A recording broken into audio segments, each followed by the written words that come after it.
Assalamualaikum warahmatullahi wabarakatuh.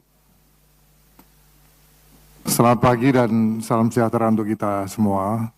Om Swastiastu, Namo Buddhaya, salam kebajikan.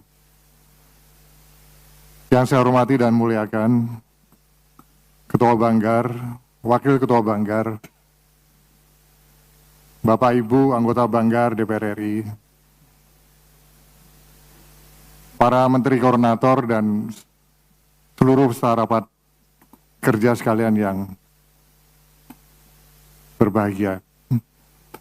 Pada kesempatan yang sangat mulia ini, sebagai insan hamba Tuhan, marilah kita memanjatkan puji dan syukur kehadirat Allah Subhanahu wa Ta'ala, Tuhan yang Maha Besar, atas rahmat dan karunia-Nya, sehingga kita dapat hadir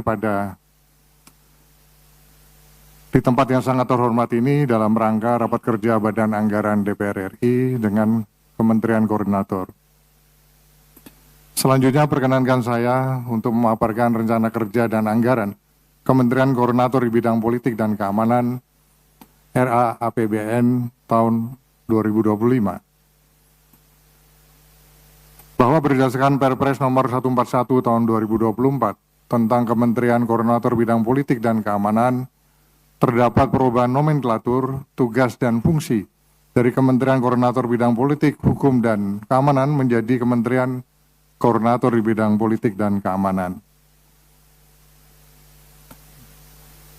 Dalam mengawal pelaksanaan kebijakan di bidang politik, hukum, keamanan pada tahun 2023, Kemenko Polhukam telah melaksanakan realisasi anggaran dengan sangat optimal mencapai 99,56% dari total anggaran sebanyak 329,4 miliar rupiah. Adapun pada tahun 2024 telah melaksanakan realisasi anggaran sebesar 89,61% dari total anggaran yang tersedia sebanyak 332,7 miliar rupiah. Pagu Kemenko Polhukam pada tahun 2024 juga mengalami penurunan dibandingkan tahun sebelumnya. Di samping itu juga sebagian telah dialihkan sebesar 1 miliar rupiah untuk dukungan Kemenko Hukum, HAM, Imigrasi, dan Pemasyarakatan.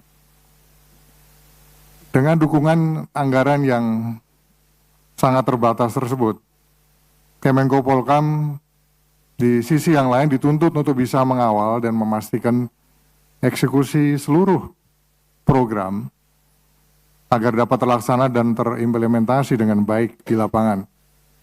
Tentunya dengan beban tugas yang semakin berat, tanpa dukungan anggaran yang memadai, hal tersebut akan sulit untuk direalisasikan. Sebagai contoh, di Kemenko Polhukam tidak ada ruang comment center yang terkoneksi dengan kementerian lembaga untuk memonitor segala permasalahan dan desk-desk yang dibentuk secara langsung. Sementara penanganan isu Polhukam dalam menjaga dan memastikan stabilitas politik dan keamanan nasional sangat membutuhkan kecepatan di dalam koordinasi, sinergi, dan eksekusi di lapangan.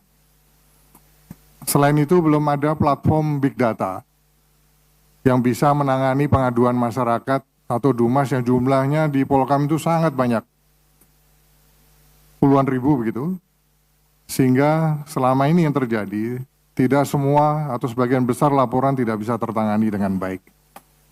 Hal ini tentunya akan sangat mengaruhi persepsi masyarakat terhadap kinerja pemerintah. Pimpinan dan anggota Badan Anggaran DPR RI yang saya muliakan, berdasarkan surat bersama Bappenas, Kementerian Keuangan, Kemenko Polhukam tahun anggaran 2025 mendapatkan pagu indikatif sebesar 277 miliar 310 juta rupiah 815 ribu rupiah. Anggaran yang sangat terbatas dan minim tersebut masih harus dibagi lagi untuk komisi-komisi yang berada di bawah Kemenko Polhukam, sehingga tentunya akan semakin berpengaruh pada capaian target-target kinerja yang telah ditetapkan oleh Bapak Presiden dan tentunya menjadi harapan masyarakat. Adapun pengalokasian anggaran pada program dukungan manajemen sebesar 191 miliar rupiah terbagi di dalam 3 kesekretariatan. Yang pertama, Sekretariat Kemenko Polkam sebesar 164,5 miliar rupiah. Yang kedua, Sekretariat Komisi Kepolisian Nasional sebesar 13,3 miliar rupiah. Kemudian ketiga, Sekretariat Komisi Kejaksaan Republik Indonesia sebesar 13 miliar rupiah dan beberapa komisi lainnya maupun juga Wantanas.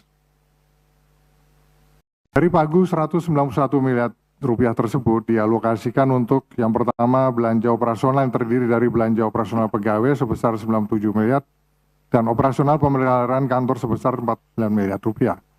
Yang kedua, program koordinasi pelaksanaan kebijakan atau pada program teknis yang ditetapkan anggaran sebesar 86,3 miliar rupiah.